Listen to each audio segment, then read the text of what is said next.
4:11 hours. Strait of Hormuz. The attack did not begin with a warning. It began with speed. At exactly 4:11 hours, according to sources obtained by Global Warfare Report, 12 Iranian IRGC fast attack boats surged out of the eastern channel near Keshem Island, running dark. No navigation lights, no transponders. Their signatures were so small that the U.S. surveillance radar aboard USS John S. McCain, DDG-56, only detected them at 3.8 nautical miles, far closer than normal. The destroyer's Combat Information Center immediately classified the contacts as Boghammer-type FACs, equipped with dual-mounted 12.7mm machine guns, RPG launchers, and, claimed by sources, short-range anti-ship rockets modified from the Phager-1 system. Multiple high-speed surface contacts inbound, bearing 170. That was the first call recorded on the ship's internal net. 4:12 hours, threat axis expands. The fast boats split into 3 attack lanes, a classic IRGC horns formation, optimized to confuse shipboard fire control radars. 4 vessels moved to starboard, 5 to port, and 3 directly toward the destroyer's bow. According to one U.S. sailor interviewed later, unverified testimony, the closest boats were closing at 52 knots, far faster than standard naval intercept craft. The captain ordered the ship to general quarters. The Phalanx CIWS spun up. 50 caliber machine guns locked on. Bridge crew initiated Maneuver Protocol Delta, turning the ship to create wake turbulence intended to destabilize small attackers. But the Iranian boats didn't break. They pressed forward. 4:14 hours. Electronic interference detected. For the first time that night, signals intelligence operators detected broadband interference on several U.S. communication channels. The jamming was crude but effective. Claimed by sources, IRGC units deployed portable VHF/UHF spectrum disruptors mounted on their boats, something rarely seen outside mainland bases. Bridge-to-bridge communication flickered. Encrypted tactical circuits wavered. For 17 seconds, the destroyer's drone relay link to its MQ-9 Overwatch asset dropped to near zero. In the Strait of Hormuz, 17 seconds is an eternity. 4:15 hours. The warnings begin. Warning 1. Unidentified Iranian vessels. You are approaching a U.S. Navy warship. Alter course immediately. No response. Warning 2. You are entering a restricted approach corridor. Turn away now. Still nothing. The boats only accelerated. Warning 3. You are ordered to halt. Further approach will be considered hostile. Instead of redirecting, the Iranian lead craft turned sharply and crossed within 310 yards of the destroyer's bow, claimed by sources as the closest IRGC intercept in 18 months. 4:16 hours. The first aggressive move. According to multiple intelligence reports obtained by Global Warfare Report, one Iranian boat launched a drone quadcopter from its aft deck. It lifted to 180 feet, holding position directly above the destroyer's forward mast. Unverified early assessments suggest the drone carried a camera plus signal repeater, capable of scouting U.S. weapon positions in real time. Navy crew requested permission to engage. Authorization was pending. 0417 hours. They're trying to box us in. That was the exact line transmitted by the tactical action officer as the fast attack boats completed their maneuver. The starboard group tightened formation, moving to cut off distance. The port group shifted to force the destroyer towards shallow waters near Jask coastline, a known IRGC ambush corridor. The bow group held position, blocking forward escape. This was no harassment. This was a coordinated entrapment attempt.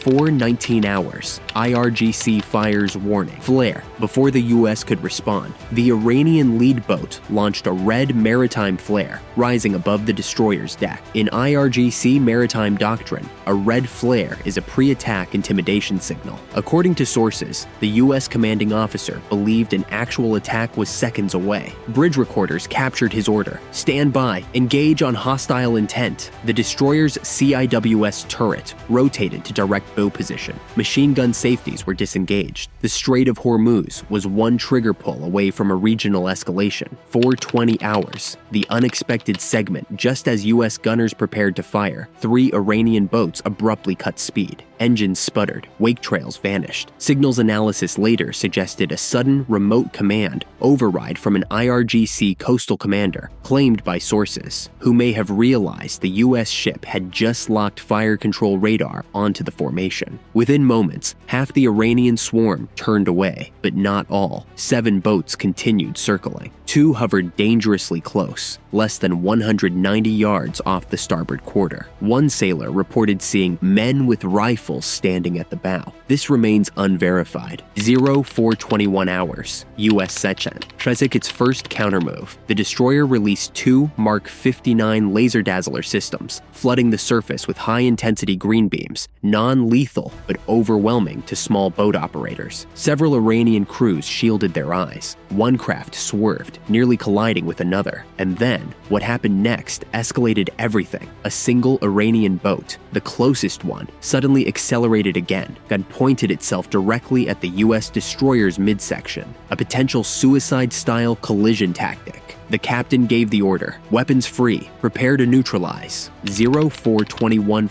hours, Strait of Hormuz. The order had been given, weapons free. The next 90 seconds would decide whether the Strait of Hormuz descended into a regional war. The Iranian fast boat charging the destroyer closed from 180 yards to 140 in under 4 seconds. Thermal imaging showed 3 individuals crouched behind the bow shield, claimed by sources to be armed with compact rifles and a probable RPG-7 system. Inside the Combat Information Center, the Tactical Action Officer shouted, "Time to impact, 11 seconds." Gunners readied. CIWS spun at 4,500 RPM. Bridge crew braced, and just as the destroyer's forward gunner squeezed the trigger, the Iranian boat veered 32 degrees starboard, missing the ship by less than 19 yards. It was a calculated feint, a test, a probe to see exactly when the U.S. would fire. According to an intelligence brief later obtained by Global Warfare Report, IRGC commanders have been studying U.S. engagement thresholds for months, pushing them as close as possible without triggering a retaliatory strike. Tonight, they pushed too far. 0422 hours, the first U.S. shot. The fast boat's sudden swerve brought it directly into the sights of the aft 50 cal gun team. The gunner, already authorized under hostile intent, fired 2 warning bursts into the water ahead of the vessel. The sound cracked across the strait. Tracer rounds splashed inches from the boat's hull. Iranian vessels immediately broke formation. 5 boats turned south toward Jask. 2 accelerated toward the tanker lane, an attempt to use civilian shipping as cover. 3 remained locked in harassment posture around the destroyer, their repositioning, new attack angles forming. That was the next report on the net. The battle was far from over. 423 hours, U.S. launches, MQ-9 reconnect. Earlier Iranian jamming had knocked out the destroyer's drone support link. Now, with the interference easing, the ship re-established communication,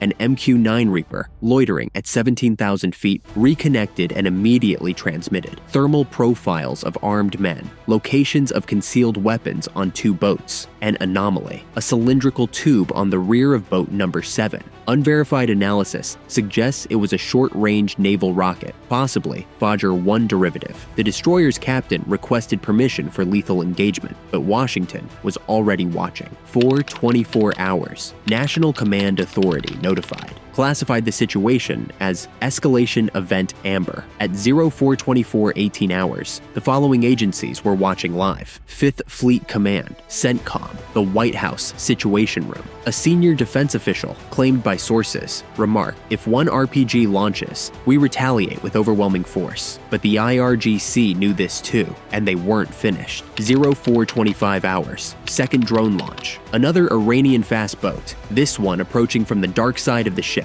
launched a 2nd quadcopter. This drone flew lower, slower, and dangerously close to the destroyer's port deck. Its objective, according to later analysis, was mapping the destroyer's radar blind spots. The captain had seen enough. Neutralized the drone. A U.S. sailor fired a single burst from an Mk-44 minigun, shredding the quadcopter instantly. Debris splashed into the water. The IRGC boats reacted immediately. 3 turned sharply, approaching again at high speed. The next phase had begun. 0426 hours. The close-range confrontation. The closest boat surged to within 100 120 yards. Its bow gunner stood fully exposed, one hand raised, not in surrender, but holding what looked like a signal flare tube. But intel analysts watching the feed recognized it, not a flare, a decoy launcher used to mask targeting laser emissions. This was no warning gesture. This was prepping a fire control attempt. The U.S. captain gave the directive: deploy LRAD, ready shock grenades. The long-range acoustic device blasted a focused beam of sound at the incoming boats, non-lethal but overwhelming. The Iranian gunners ducked, covering their ears, losing aim. Simultaneously, the RHIB teams deployed flashbang marine grenades, creating whiteout detonations across the water. Two fast boats veered off again, but one held course. For 27 hours, the moment of escalation, U.S. intelligence confirmed a critical detail. The remaining IRGC boat had armed an RPG launcher. Forward thermal cameras caught the heat bloom of a primed warhead. This was no longer harassment. This was an imminent attack. Bridge alarms sounded. Gunners steadied. And then, hostile intent confirmed.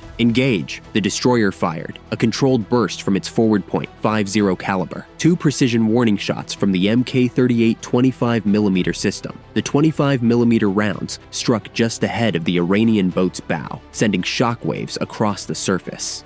The IRGC gunner lost balance. The RPG tube dipped. The crew fell backward. The boat spun sideways as the operator cut power. For the first time, the Iranian formation hesitated. For 28 hours, IRGC radio intercept unverified. Signals intelligence intercepted a transmission. Halt advance. Reposition. Coastal Command ordering stand down. This message is claimed by sources and has never been officially confirmed, but its timing matches the sudden retreat behavior. 3 Iranian boats began withdrawing. 2 accelerated toward Keshem Island. Another turned toward Iranian territorial waters without signaling. But 4 boats still lingered, circling slowly, maintaining pressure, waiting for a new command. The standoff was not over. For 29 hours, U.S. backup arrives. The destroyer had signaled distress minutes earlier. Now help was inbound. At 4:29:41 hours, radar detected a new contact, a U.S. Navy P-8 Poseidon arriving from Bahrain, dropping to 9,000 feet. It immediately began scanning, infrared sweeps, surface mapping,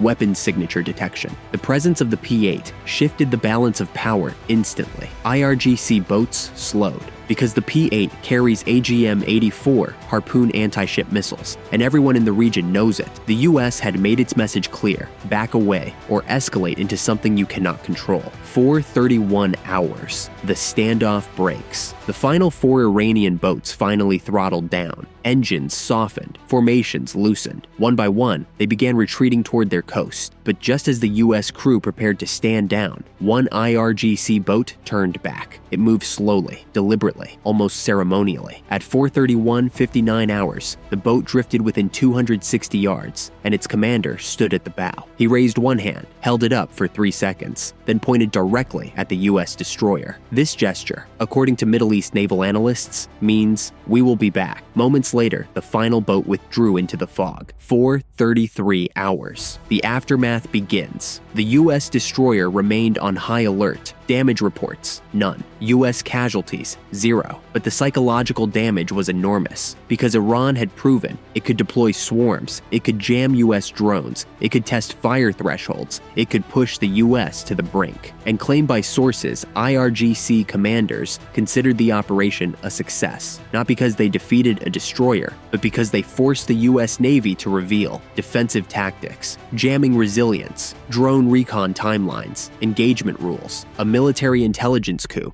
4:35 hours, the Pentagon's reaction. Within 12 minutes, 5th Fleet issued a full incident report. CENTCOM requested satellite imagery. U.S. cyber units began analyzing interference signatures. 2 additional destroyers were redirected toward Hormuz. A Marine crisis team was placed on alert, and claimed by sources, U.S. Air Force assets in Qatar began warming up their fighters in response. Washington understood one thing: this was not a random Iranian provocation. This was a controlled escalation test.